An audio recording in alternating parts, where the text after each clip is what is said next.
Nous allons voir ici ensemble comment préparer un cours dans ActiveInspire, déjà planifier toutes les différentes pages qui seraient déjà préparées à l'avance, comme vous pouvez le constater ici. Donc voilà. Et ainsi, quand vous allez devoir faire votre leçon, votre cours, eh bien, tout serait déjà préparé, les pages l'une à la suite de l'autre. Nous allons dans Fichier, Importer, PDF. Et donc là, je vais aller ouvrir mon dossier qui contient tous les documents que j'aurai besoin. Donc ici, je vais aller dans le livre numéro 12 ici, dans lequel il me propose de pouvoir donc prendre la taille de la page du PDF original, et puis il me demande d'importer 108 pages. Or, dans mon cas, j'aimerais bien importer que quelques-unes des pages du livre. Donc je vais, par exemple, mettre de la page 38 à la page 42. On verra bien un peu le nombre de pages que j'ai. S'il faut, j'en supprimerai quelques-unes. Donc ici, il me demande, est-ce que je l'insère dans un nouveau tableau blanc ou bien je l'insère dans celui qui est déjà présent actuellement. Donc là, si je vais l'insérer dans celui qui est présent actuellement, je dis donc l'importer vers le début du paperboard en cours, donc juste au début de celui-ci. Et si je veux que ça soit juste après, eh bien je fais simplement à la fin de celui-ci, donc la page qui est ici. Donc là, je fais importer, et donc je vais me retrouver avec quelques pages qui vont se rajouter.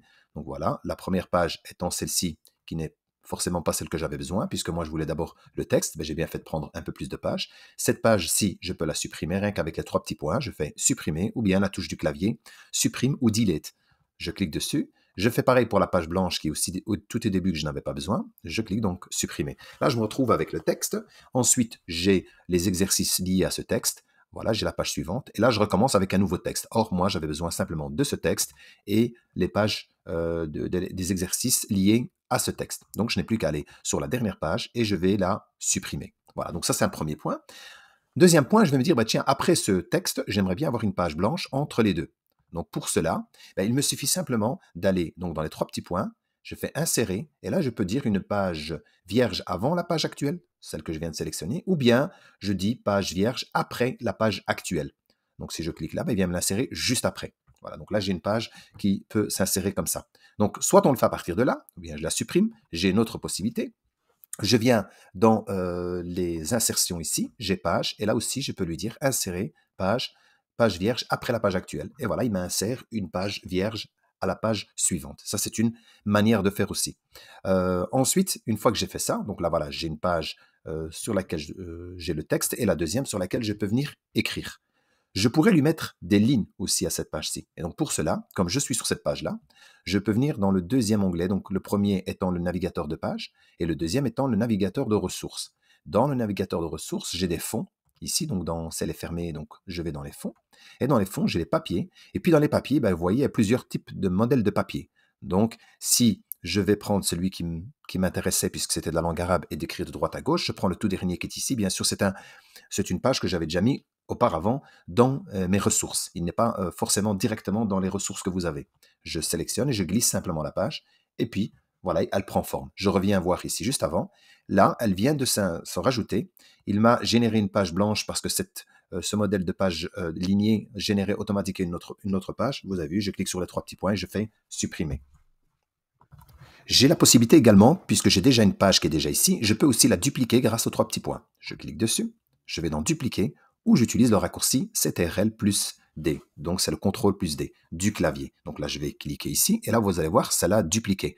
Je pourrais imaginer que cette page-ci, si j'en ai besoin un peu plus bas, je peux la prendre, rester, cliquer sur la souris, et je peux venir la déplacer pour en mettre une juste avant, puis une juste après.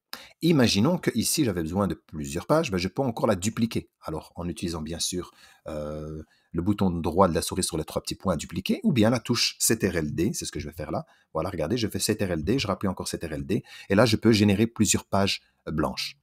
Je vais continuer, donc je vais me placer dans la dernière image qui est ici, et je vais venir aller encore importer d'autres PDF. Donc je vais dans Fichier, Importer, et ainsi je peux aller importer mes autres PDF. Par exemple, ici, j'ai un truc sur la conjugaison. Je lui dis de l'importer. Là, je remarque qu'il est marqué tout, mais il n'est pas marqué le nombre, c'est-à-dire qu'il n'y a qu'une seule page. Et je peux lui dire de la mettre à la fin de ce tableau blanc. Hop, et voilà, elle s'est rajoutée à la fin. Je vais importer encore d'autres pages PDF. Donc, voilà, je vais importer d'autres pages. Insérer donc un fichier PDF. Je dis à la fin du paperboard. Voilà, donc là, vous voyez, donc il se rajoute au fur et à mesure. Maintenant, si je veux que ça soit au début, bien sûr, quand je vais dans Fichier, importer le PDF, et je vais chercher bien sûr mes PDF. Bon, ici j'en ai pas forcément, mais si je prends celui-ci, je peux lui dire de l'importer au début. Bien sûr, pas dans un nouveau, sinon il va me créer un nouveau tableau. Et donc je fais importer. Et donc vous voyez, donc cette page-ci, ben, elle est venue se mettre en première. Donc voilà, après vous pouvez la déplacer en restant cliqué dessus, et vous pouvez comme ça descendre. Vous voyez, je peux aussi utiliser le navigateur ici qui me permet de voir les vignettes, et comme ça je peux la mettre directement à la fin. Hop, je visualise, elle est bien tout à fait à la fin. Une fois que c'est fait, il y a une chose que vous devez savoir, c'est quand vous importez, quand vous êtes sur le curseur, quand vous êtes, voilà, ici, quand vous êtes avec le curseur, si je clique, l'image que j'ai importée, enfin ce PDF, devient une image. Bien sûr, il faut la verrouiller. Alors vous pouvez cliquer bouton droit et la verrouiller. Parce que si vous ne le verrouillez pas, voilà ce qui va se passer, c'est que vous risquez de la déplacer. Donc là, je vais bouton droit, verrouiller. Et bien sûr, il faut faire ça pour toutes les autres images. Donc vous cliquez dessus, bouton droit, verrouiller. Vous avez la possibilité de pouvoir bien sûr mettre également ce bouton de verrouillage ici dans la barre des boutons d'utilisation pour pouvoir utiliser Active Inspire. Donc je vais dans le petit icône qui est ici en bas à droite avec le petit crayon, je clique dessus, je vais dans les commandes et je vais rajouter le bouton qui permet de pouvoir verrouiller les objets. Donc c'est un petit cadenas. Donc une fois que je trouve le cadenas, voilà, il est ici, verrouillé. Je vais aller me placer par exemple juste avant le menu effaceur. Juste il y a un séparateur, là je clique sur le séparateur et là ce qui va se passer, c'est qu'il va se retrouver juste ici. Ah, ça c'est le séparateur, c'est la petite ligne qui est là. Je fais ajouter et le cadenas il est là. Je fais terminer. Évidemment aussi, ce qu'il faut absolument faire, c'est que le document doit être enregistré. Et de préférence, il fallait le faire dès le début, quand il n'avait pas de nom. Parce que si jamais il y aurait un plantage au niveau du programme, bah, vous risquez peut-être de perdre l'entièreté de ce que vous avez fait comme travail. Donc l'idéal, c'est que dès que vous commencez, votre document est vide, et là, vous devez directement aller l'enregistrer. Donc dans Fichier, Enregistrer, et là, vous lui donnez un nom, bien sûr, cours, voilà, cours 1 par exemple, et je fais Enregistrer. Ainsi, vous êtes certain de ne rien perdre. Donc l'idéal, c'est de le faire directement tout au début.